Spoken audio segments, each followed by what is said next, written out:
नमस्कार दोस्तों, स्वागत है आपका स्टडी फॉर सक्सेस में। आज आप देख सकते हैं यहाँ पे कि अब सीएम धामी ने भी मान लिया है कि इस इस पे मतलब जो भी वो डिसीजन ले रहे हैं, कभी वो बोल रहे हैं भर्ती कैंसिल होनी है, कभी नहीं होनी है, पर अब उन्होंने थोड़ा एक अच्छा सा रास्ता अपनाने की कोशिश की है।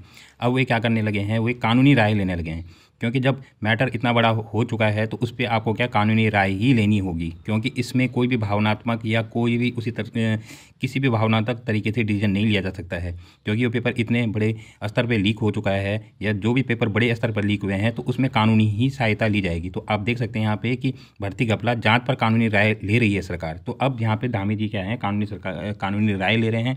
तो कानूनी राय में आपको पता ही है कि क्या क्या कंडीशन होती हैं। और मैं ये भी पूछना चाहता हूँ सभी स्टूडेंट से कि जो बार बार बोल रहे हैं कि इसमें सेग्रीगेशन किया जाए, तो सेग्रीगेशन के लिए मैं आपको एक खबर दिखा देता हूँ कि जो कल वो पकड़ा गया था एक कर्मचारी कनीय सहायक। तो देखो यहाँ पे क्या लिखा है, देखो आप यहाँ पे ढंग से पढ़ें कि 19 लाख में 3 को बेचा पेपर, 2 फेल हो गए।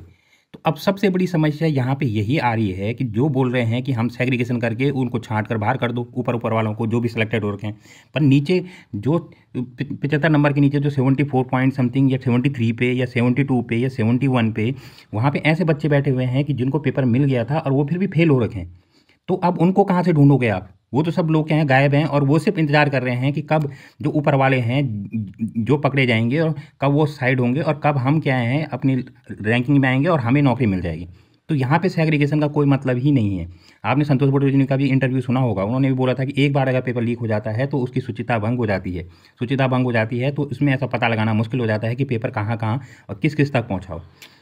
जो फेल हो गए होंगे उनके भी क्या पता रिश्तेदार रहे होंगे, क्या पता उन्होंने उनको कुछ 2-4 क्वेश्चन रटवा दिए होंगे या कुछ रटवा दिए होंगे। कभी कभी 2 क्वेश्चन से भी क्या होता है कि कोई कैंडिडेट क्या होता है सेलेक्ट हो जाता है। अगर उसको 10 क्वेश्चन भी पता होंगे तो वो भी क्या है सेलेक्ट हो गया होगा, और उसका नाम तो कभी आएगा ही नहीं। तो वो भी क्या है एक तरीके से अनफेयर मीन है। चाहे वो पर्ची में आपको 1 क्वेश्चन मिलता है या चाहे 2 क्वेश्चन मिलते हैं, तो आप अगर पास हो जाते हैं तो वो गलत चीज़ है और ये गलत है। तो इस पेपर में तो अब सेग्रीगेशन बहुत मुश्किल है। अगर कानूनी भी पूछा जाए, धामी जी अगर कानूनी राय ले भी रहे हैं तो वो अच्छी बात है, और क्योंकि कानूनी भी पूछा जाए तो ये अब इस पेपर का बच पाना बहुत ही मुश्किल है। और अब ये यहाँ पे आपका इसीलिए कल प्रवचन ने एक न्यूज़ चलाई थी, क्योंकि इसकी शुचिता अब क्या हो चुकी है, भंग हो चुकी है। क्योंकि आप देख रहे हैं यहाँ पे कि अब यहाँ पे क्या है कि धामी जी यहाँ पे क्या लेने लगे हैं, कानूनी सहायता लेने लगे हैं। और मैं सभी चयनित अभ्यर्थियों से भी पूछना चाहता हूँ कि आप सेग्रीगेशन की बात कर रहे हैं, पर इन लोगों का क्या करेंगे जो मेरिट में ऑलरेडी नीचे बैठे हुए हैं? अब आप नहीं बता सकते हैं कि जितने भी 2000 या 3000 रैंक तक जितने भी बच्चे हैं उनमें से कितने बच्चे ऐसे हैं कि जो अपनी मेहनत से नंबर लेके आए हैं, या जिनके नंबर क्या हैं कि 70 72 60 65 भी हैं। अगर वो ऊपर आ जाते हैं मेरिट में तो वो उन्होंने कोई भी गलत साधन यूज नहीं किया है। तो इस तरीके से ये सारी चीज़ें चल रही हैं। अब देखो यहाँ पे ये एक खबर हो गई। एक इंपॉर्टेंट मैं खबर आपको दूसरी दिखाना चाहता हूँ कि जिसमें मंत्री जी खुद बोल रहे हैं कि शिक्षा विभाग में क्या चलता है, शिक्षा विभाग में धांधली हुई है। तो आप देख सकते हैं यहाँ पे कि जो पूर्व शिक्षा मंत्री हैं उनके जब 8 रिश्तेदारों को नौकरी दिलवाने का आरोप आया तो उन्होंने अपने मीडिया पर क्या बात की, उन्होंने क्या बोला है कि हाँ भाई उन्होंने मतलब नियुक्ति जो भी है दिलाई गई थी जो भी है, पर उन्होंने ये बोला है कि पहले शिक्षक भर्ती में पैसा चलता था, मैं पारदर्शिता लाया।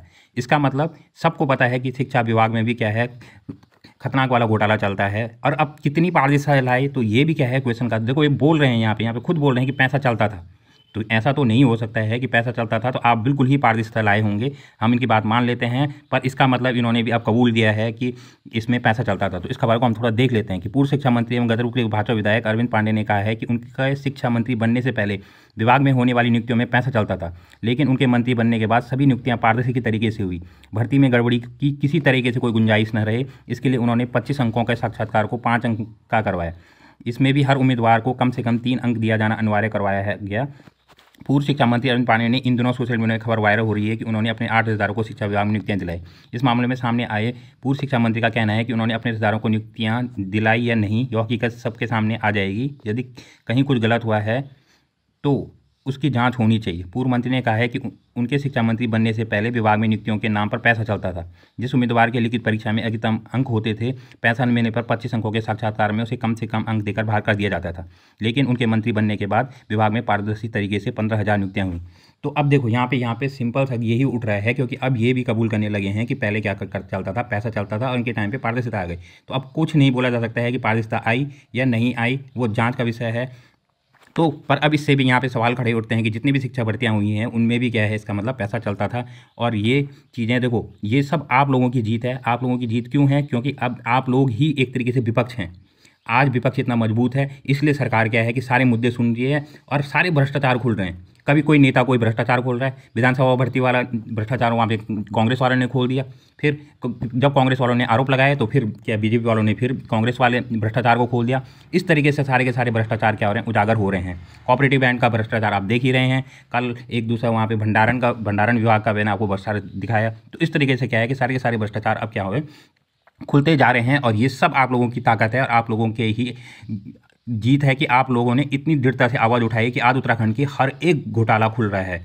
अब ये एक अच्छी बात है कि आने वाले टाइम में, आने वाले समय में ये जितने भी मंत्री हो गए या सफ़ेदपोश हो गए या जितने भी ये आपके माफिया हो गए, ये इन भ्रष्टाचार को करने में क्या होंगे, हमेशा डरते रहेंगे, क्योंकि इनको पता है कि कहीं ना कहीं इनका नाम फिर दोबारा आ सकता है। तो ऐसा काम करने से ये डरेंगे। तो इसलिए आपको हमेशा अपनी आवाज़ को क्या रखना है, मजबूत रहना है, एक मजबूत विपक्ष की तरह क्या करना है, काम करना है, ताकि इस तरीके के घोटाले खुलते रहें और इन घोटालों को क्या है, इनका निस्तारण भी जल्दी हो।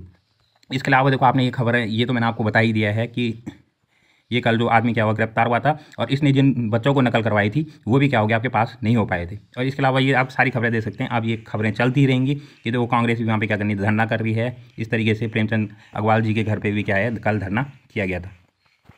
अब देखो यहाँ पे कि विधानसभा की 231 विवादित नियुक्तियों पर लटकी तलवार। अब ये आपने खबर देख ही ली है कि 158 नियुक्तियाँ यहाँ पे कुंजवाल के टाइम पे हुई थी, 73 नियुक्तियाँ आपकी यहाँ पे क्या अग्रवाल जी के टाइम पे हुई थी। तो इसमें क्या है कि आपको कल आपने एक लेटर देखा ही होगा, सीएम धामी ने क्या है, जो हमारी अध्यक्ष साहिबा हैं उनको क्या है, एक लेटर भेजा है कि इन भर्तियों की क्या है जल्दी से जल्दी जाँच की जाए और अगर इनमें भी कुछ धांधलियाँ पाई जाती है तो इन भर्तियों को क्या किया जाए, जल्दी से जल्दी निरस्त किया जाए।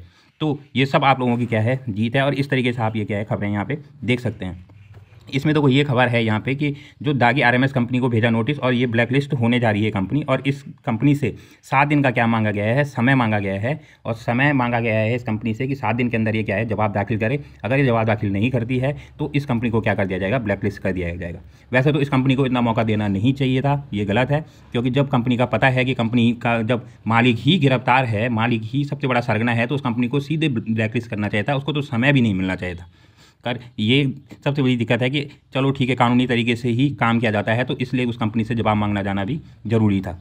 अब देखो यहाँ पे एक और इंपॉर्टेंट है कि हरदा ने राजू के पक्ष में किया ट्वीट वापस लिया है। तो अब देखो हरीश रावत जी को भी लगने लगा है कि एस राजू जी की भी छवि में भी कहीं ना कहीं कुछ दिक्कत आ रही है, क्योंकि जब उनके अंडर ही पेपर लीक हो रहा है तो तब इनको यहाँ पे क्या किया, पहले इन्होंने उनके पक्ष में ट्वीट किया था और अब उस ट्वीट को क्या कर दिया है, डिलीट कर दिया है, क्योंकि कहीं ना कहीं इनको लगने लगा है कि वे भी इसमें संलिप्त थे, क्योंकि उनके कार्यकाल में ही जब वो आयोग के अंदर थे उनकी प्रिंटिंग प्रेस से ही वहाँ से क्या हो गया, पेपर लीक गायब हो गया।